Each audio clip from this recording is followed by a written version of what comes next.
All right, so you're in uni, college, whatever. You're renting a house. You're going on the dorms. You want to alleviate the pains and bring in more pleasure. I got you. There's three simple tricks to do this. The triple S's. It's space, stuff, and social. Regarding space, your own personal space is really no one else's business unless it's like smelly, then you have a problem. But if not, that's up to you. Yeah, the shared areas is where a lot of friction happens, clashing happens. I'm talking about like kitchen, living room, bathroom. Like in general, the main thing is you want to leave that as tidy as possible for the next person. I know I'm very guilty of not leaving it as tidy as possible. Then you get a lot of backlash for it, which just sours it. Like you get mad, they get mad, you don't want to give in.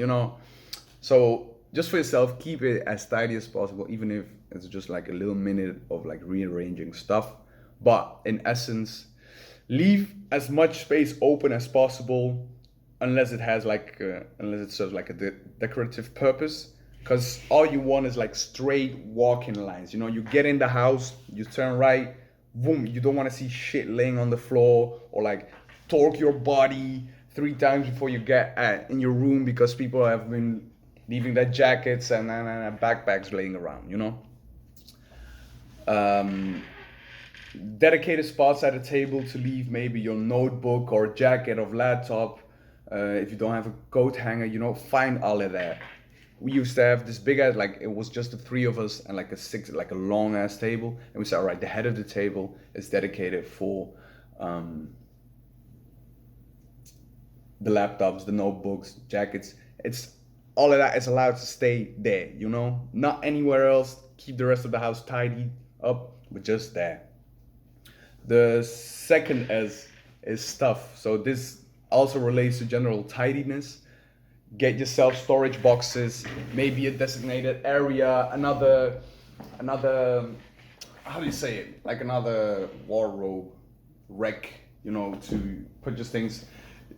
These storage boxes at IKEA are super useful. A roomie of mine bought it because I have that chaotic energy in my mind. I know where everything is in the house, but it's all over the place. So just that storage box is just my dump. It's just my dump for like certain things. Right now, what does it have? I want to go in and out ASAP. I don't want to go to my room first, especially that back then I had to go up 2 floors. I just want to have it right now.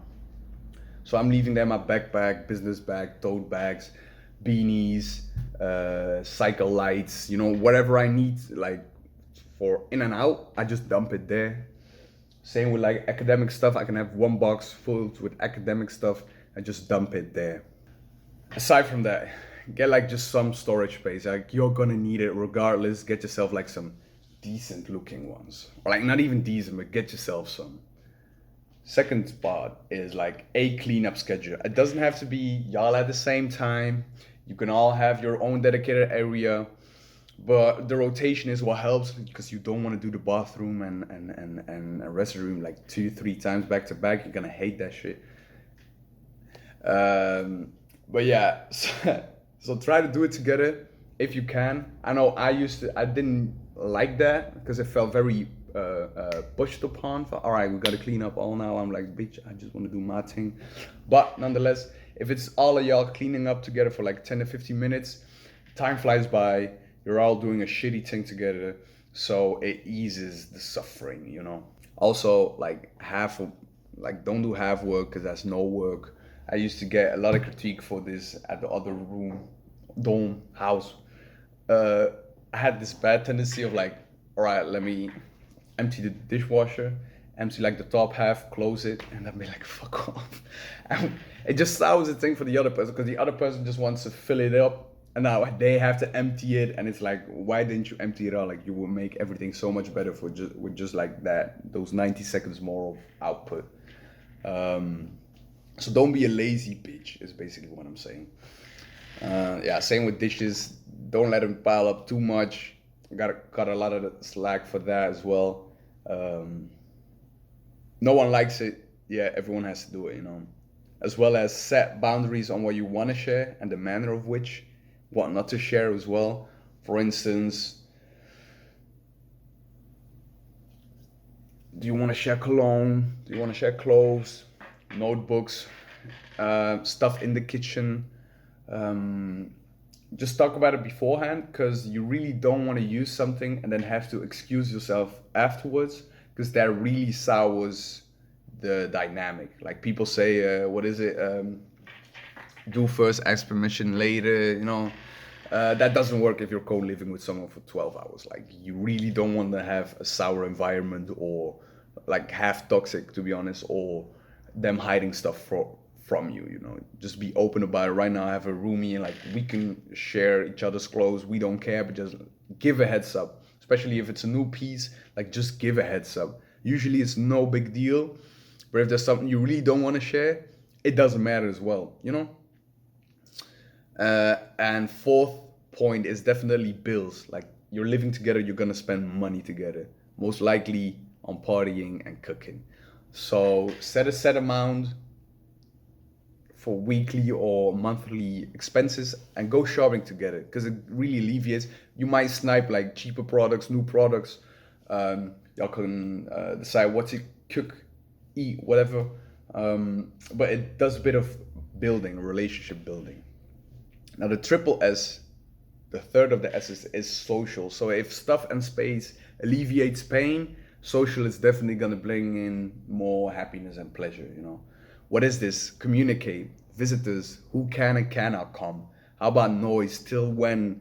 How loud? Like I remember this. We used to have this roomie, and we really didn't fuck with one of his friends, and we said like, we understand as your friend, you like him, but this is like our temple. We don't want him around. Fuck a pagan. So and it never happens, but sometimes you just gotta talk about it. You just got to bring it up to the table. Same if you have like, if you got to get up early, have an important test, exams, but they're already done, and they want to invite friends over. All right, cool, you can do that, but these are my terms because I have more important things to do tomorrow. Like you're on leisure time, and I'm like, The second step or trick is a veto trick, which is, everyone knows a veto. You basically say like once a month, all right, I'm gonna pull out my trump card, my veto. I don't want this. Like I don't want this. It's not going through. Not allowed. This can be like hosting something at your house, bringing people over, but like you're too fed up, you're too in it for whatever reason. Pull out the veto trick. Like just discuss beforehand. All right, once a month we're gonna we're allowed to pull this card. And to be honest, so far I've never had any problem with it. We've been using it for 3 years. It's just something you really respect mutually. As well as the third one, engage with your roomies. So I have this telling story of like our first roomie. I know it's hard to get in with like it was two good friends and then a third person coming in, and to bridge that gap is hard. But if you just are going to cook for yourself, eat on your own time, eat in your own room, not have any shared moments, you're not really building that. So you're gonna isolate yourself even further. While on the other hand, we had this other roomie who was very involved. Like we would cook together, spend time together. Like even if you're not that interested, spend time together in the living room, maybe watch the news, whatever it may be. Like the main thing is like cooking, grab a drink, study together, go out, have their friends come over and engage, have yours come over and engage. So it interlocks, which is gonna make that co-living way better, because you want to eventually live with someone you kind of like. Like there are a bunch of horror stories of people living together who they despise and hate and really don't get along with. You don't want to be that person. At the end, you need to be able to tolerate some to be permitted more, is the end thing of this. I know I've been very lucky, and if you can, please find like friends or like acquaintances to live with. Not every friend is someone you can share a household with. I know that I have friends I love to death, but I'm not able to live with them. It would just not go. And on the other side, there are friends that are just like, they're just outside of the circle, but they're good enough of candidates to live with. Those might be the people more preferable to actually co-live with. So I hope you found this helpful. Have a blessed day. Hi, Tumos. Book reviewers, book club is coming out somewhere this month. So have a good day.